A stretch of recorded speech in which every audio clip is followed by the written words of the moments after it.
Welcome to The Explainer.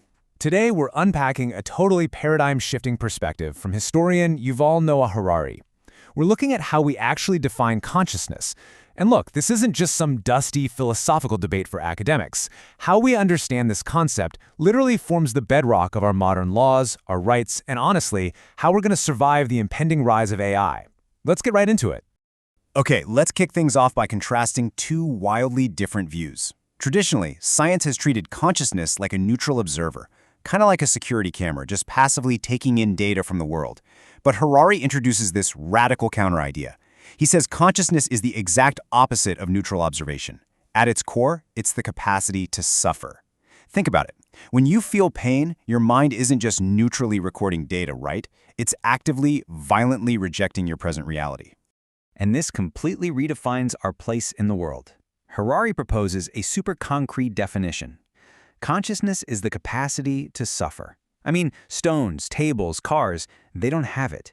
If you smash a car, the car doesn't care, it's just an object. But entities that can suffer, like you and me, that makes us ethical and political subjects. Stealing a car is a crime, not because it hurts the vehicle, but because it causes us to suffer. Our ability to feel is the whole reason we have ethical standing. Which brings us to our first big transition. Part 1. The shift to human feelings. So let's see how this definition of suffering basically rewired human history. In pre-modern societies, authority came entirely from the outside. Rules existed just because, well, God said so, or they supposedly aligned with the laws of nature. But the modern era sparked this incredible revolution. The source of authority actually shifted away from external divine laws directly to our internal human feelings. In modern democracies today, our laws and our voting rights are entirely based on our equal capacity to feel pain and joy. You might be way smarter than someone else, but because we all feel pain equally, we all get an equal vote. It's a huge shift. To really wrap our heads around this shift, let's look at the idea of victimless crimes. For thousands of years, things like homosexuality were severely punished, mostly based on ancient scripts.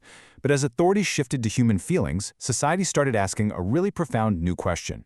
If two people love each other, who is actually suffering? And if nobody suffers, well, why on earth should it be a crime? This completely transformed our modern ethical debates over things that were previously taboo.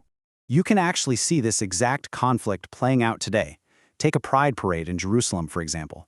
On one side, the LGBT community marches to feel safe and honored in society. On the flip side, religious fundamentalists protested. But notice the shift in the language here. The protesters often don't just quote scripture to the media anymore. Instead, they argue that the parade hurts their feelings. They're literally using the modern language of suffering. So today's political debates often boil down to an impartial weighing of one group's feelings against another's. But if our entire legal framework is based on weighing those feelings, we run into a massive structural problem. Part 2. The scale of suffering. See, to build any kind of ethical scale, we have to find the absolute bottom. We desperately need a baseline. We have to ask, who or what has exactly zero capacity for suffering? Where does the ethical domain completely end? Well, the answer brings us right back to objects. A stone statue has zero capacity to suffer. Imagine there's a fierce public debate over tearing down a historical monument. We weigh the feelings of the offended protesters against the pride of the admirers. But notice who we don't consult: the statue.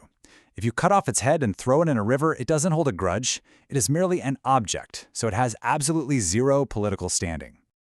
Now, let's escalate this a bit and apply Harari's framework to some of the highest stakes debates going on right now. Part 3. Animals, fetuses, and ethics. Take the really heated debate around abortion. Now, looking at this purely through the lens of consciousness, Harari challenges scientists to answer one very specific question. At what exact stage of pregnancy does a fetus physically gain the capacity to suffer? Can a 5-week fetus feel pain? What about a 10-week fetus? Without taking a side here, Harari points out that if a scientific theory can't give us a concrete answer as to when a cluster of cells crosses that threshold to become capable of feeling pain, then that theory just isn't very useful for making our modern laws. We also see this exact same framework reshaping animal rights. Historically, animals were largely treated as mere objects. But then, in 2012, a group of neuroscientists signed the Cambridge Declaration on Consciousness, essentially confirming that mammals, birds, and even octopuses have the neurological hardware to be conscious. And this scientific consensus created a massive ripple effect. By 2015, New Zealand passed an act legally recognizing that animals are conscious beings capable of suffering. And just to put into perspective how impactful this is, consider the number 6. That New Zealand law is absolutely massive because sheep actually outnumber human beings there 6-1. Legally recognizing that animals can suffer radically changes the ethical obligations of their entire meat and dairy industries. It's a really clear example of how defining consciousness directly alters the fate of millions of living creatures. But we have to be incredibly careful here. Harari warns us that anytime humanity attempts to create a hierarchy of consciousness, it historically leads to terrible, destructive political fallout. I mean, just look at the bogus, unscientific racial theories of the past century that caused untold misery. Or look at how our unproven assumption that human consciousness is vastly superior to animal consciousness is used to justify treating billions of farm animals as inferior objects. If we ever start scientifically scaling the capacity to suffer within humanity itself, we could fundamentally threaten the very basis of our equal voting rights. And that brings us to the final, and perhaps most existential frontier of our explainer. Part 4, Intelligence versus Consciousness. This brilliantly illustrates the absolute biggest mistake people make regarding AI right now, confusing intelligence with consciousness. Intelligence is simply the ability to solve problems. Consciousness, on the other hand, is the ability to feel things: pain, pleasure, love, hate. As biological mammals, we evolved these together, right? We use feelings like fear or hunger to solve our problems, but algorithms don't. Confusing the ability to calculate a complex math problem with the ability to actually feel joy or depression is a really critical error. Think back to that thermostat from earlier. Throwing it into a boiling cauldron is definitely not a crime. An air conditioner can intelligently detect that a room is hot and solve the problem by cooling it down, but it never actively rejects reality and never feels depressed or miserable about the heat. It has intelligence for sure, but absolutely no need for therapy. We really need to quickly debunk these illusions we get from sci-fi movies. You know the ones. Hollywood loves the idea of computers magically waking up, robots falling in love with their creators, or machines getting angry and trying to kill us. But Harari stresses that computers solve problems in a completely different way than biological mammals do. There is absolutely no law of nature that says high intelligence must eventually equal feelings. Actually, just consider the past half-century. We've seen this explosive advance in computer intelligence, but there has been exactly zero advance in computer consciousness.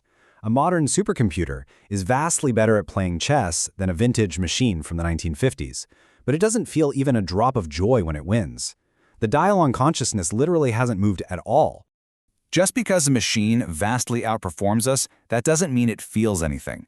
It's exactly like how airplanes dominate the sky. Airplanes fly much faster and higher than birds, but they do it without ever developing feathers. In the exact same way, computers are learning to solve problems vastly better than humans, but they are doing it along a completely different evolutionary path, one that just doesn't require developing feelings or suffering. So if consciousness is truly defined by the capacity to suffer, we have to look very carefully at the road ahead. We're going to leave you with this urgent, provocative question. As artificial intelligence inevitably surpasses human intelligence in almost every field, will we accidentally privilege highly intelligent, unfeeling machines over conscious humans? Are we walking blindfolded into a future where unfeeling algorithms rule over the humans who actually feel the consequences? It is a wild, profound thought to take away. Thank you so much for joining us for this explainer, and keep questioning the reality around you.